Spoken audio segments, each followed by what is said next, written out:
President Donald Trump has officially confirmed in writing his plan to impose a 50% tariff on all copper imports into the United States. According to his statement, these tariffs are set to begin on August 1st. We're already hearing responses from the Canadian government. The CBC's Samson is covering this story from Washington. So Sam, what else do we know about Trump's decision to hit copper imports with such a high tariff? Well, the president says the move came after a comprehensive national security review, likely referring to a Section 232 investigation. That process is used to decide whether certain imports pose a risk to America's national security. But make no mistake, this decision has just ignited a new trade war. On July 10, 2025, President Trump signed a proclamation that slaps a 50% duty on every pound of imported copper, effective starting in August. This announcement stunned global markets, sending copper prices through the roof. Copper futures skyrocketed to an all-time record of $5.95 per pound, a 13% single-day jump, the largest one-day surge in the history of the contract. But the impact isn't limited to Wall Street. This tariff hits directly at the global copper supply chain, which runs from Quebec through Asia to U.S. factories. It's putting massive pressure on automakers, home builders, and clean energy developers. Copper is everywhere in the modern economy, and this tariff slices through every sector that relies on it. For Canada, the stakes are massive. Ottawa now faces a critical decision: either absorb the hit or scramble to reroute its $9 billion copper export industry before Washington tightens the screws again. This is not just another tariff, it's a defining moment in North American trade relations. Now look, we know YouTube's algorithm isn't always kind to content like this, but the public deserves to know what's really happening. If you agree, help us out by hitting the like button and subscribing. That simple action helps us fight the algorithm and keep these stories alive. We truly appreciate your support. Back to the copper crisis. The real message behind this tariff is blunt. Negotiate later. Apply pressure now. President Trump claims the measure is about national security under Section 232, but the data suggests a different motive. In 2024, the United States imported over 800,000 tons of refined copper. About 1/4 of that came from Canada. Now, that Canadian pipeline will face a tax heavier than most luxury goods.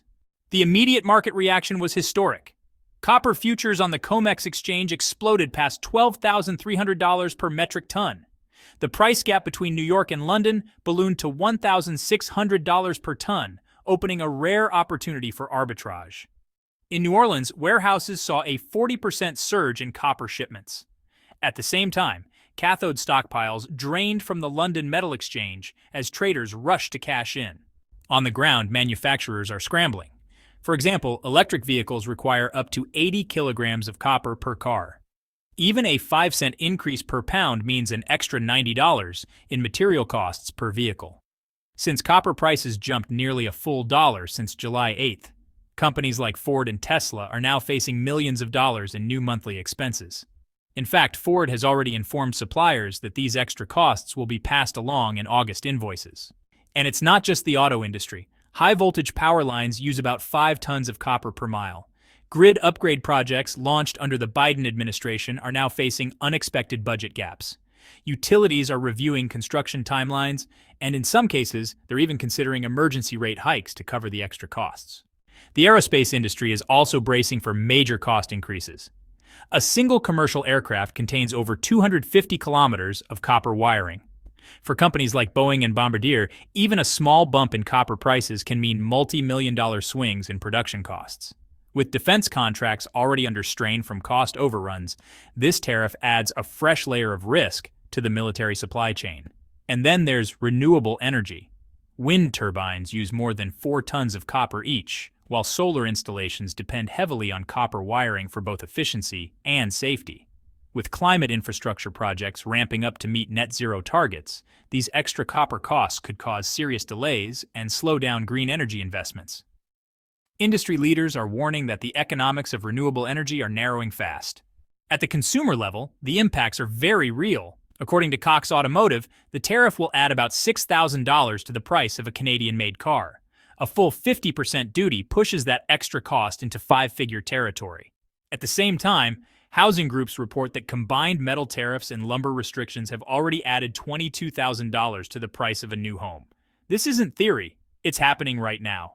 And Canada isn't staying silent.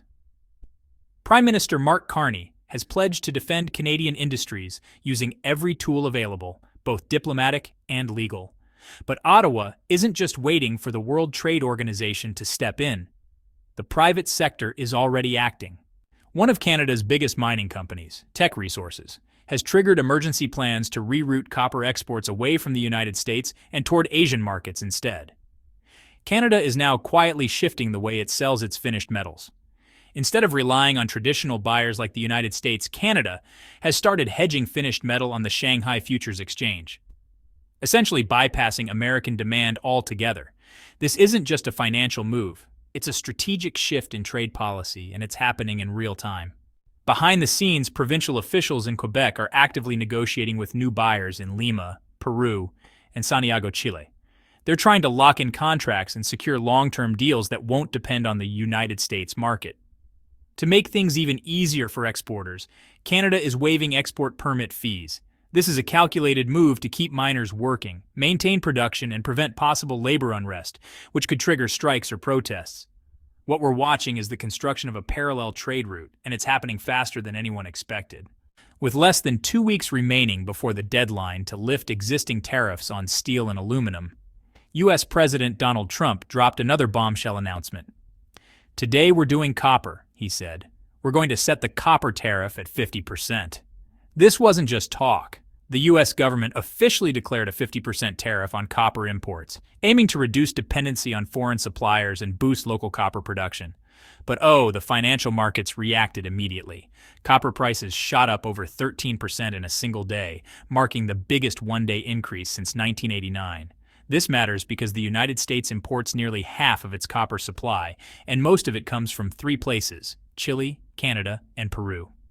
With the new tariffs kicking in by the end of July, copper is now following the same path as steel and aluminum, which already have 50% import duties applied. American copper mining companies celebrated the news. Their stocks rose quickly as investors bet on increased demand for domestically produced copper. But not everyone is cheering. Manufacturers that rely on imported copper are worried.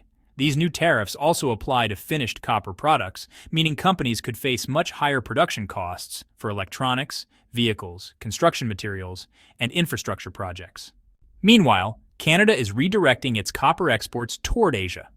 According to Statistics Canada, shipments of copper to Asian buyers surged nearly 27% in the last quarter, the largest increase since 2015. Orders from South Korean and Japanese smelters have ramped up significantly, and Canadian ports are now dealing with longer shipping queues. In fact, many shipping containers that would normally head south to the U.S.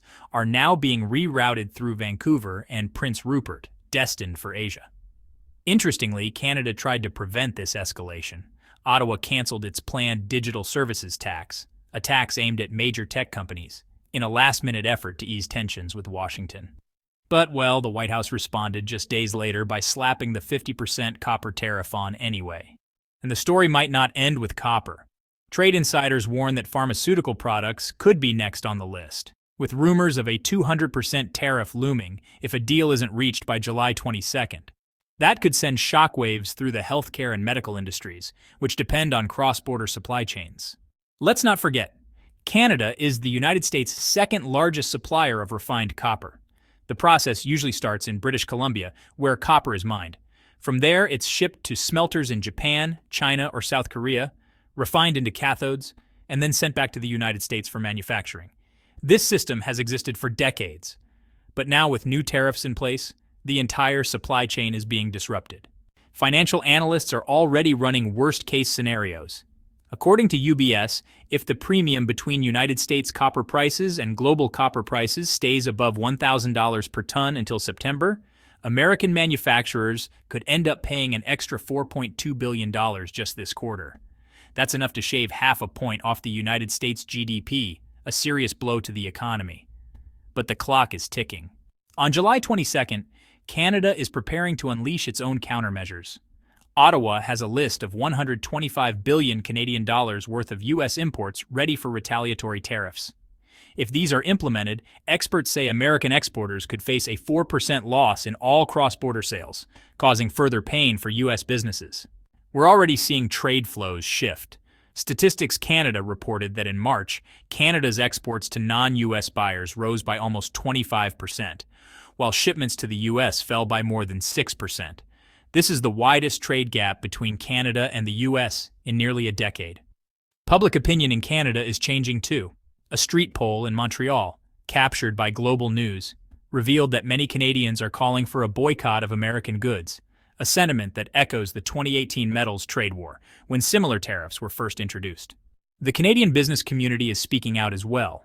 The Canadian Chamber of Commerce is urging the government to accelerate its Indo-Pacific trade diversification plan, encouraging new long-term deals with Vietnam, Thailand, and Indonesia. This is part of a larger strategy to reduce reliance on the U.S. market permanently. Right now, copper has become much more than just a metal. It's leverage, and Canada is doing everything it can to cash it in. Even labor unions are getting involved.